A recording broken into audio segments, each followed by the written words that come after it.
બનાસકાંઠા જિલ્લાના Deodar highway main road ઉપર અનેક સોસાયટીઓને જોડતા મુખ્ય માર્ગ પર ઠેર ઠેર મસ્ત મોટા ખાડા પડેલા છે, જેમાં વરસાદી પાણી ભરાઈ હોય લોકોને ભારે મુશ્કેલી વેઠવી પડે છે। અહીંથી પસાર થતા રોડ પર મોટાભાગની સ્ટ્રીટ લાઇટનો અભાવ જોવા મળી રહ્યો છે, જેથી રાત્રિના સમય અહીંથી પસાર થતા મહિલાઓ બાળકો ભય અનુભવી રહ્યા છે।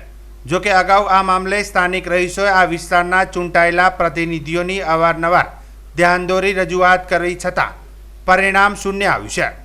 ત્યારે આ વિસ્તારના રહીશોની માંગ છે કે તાત્કાલિક તંત્ર દ્વારા ખાડા પૂરવામાં આવે તેવી લોક માંગ છે।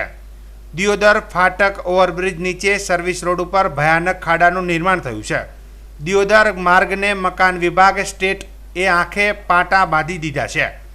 આ ખાડા એ મૂંગા પ્રાણીનો ભોગ લીધો છે, ત્યારે આ ખાડા શું વાહન ચાલકો અને પ્રજાજનોનો ભોગ લેવા તંત્ર રાહ જોઈ રહ્યું છે કે શું? જાહેર સર્વિસ રોડ ઉપર પ્રજાનો ભોગ લે તેવા ઉપરોક્ત તસવીરમાં દેખાતા મોટા મોટા ખાડા વહીવટી તંત્રને દેખાતા નથી કે શું? તેવા અનેક સવાલો ઉઠવા પામ્યા છે।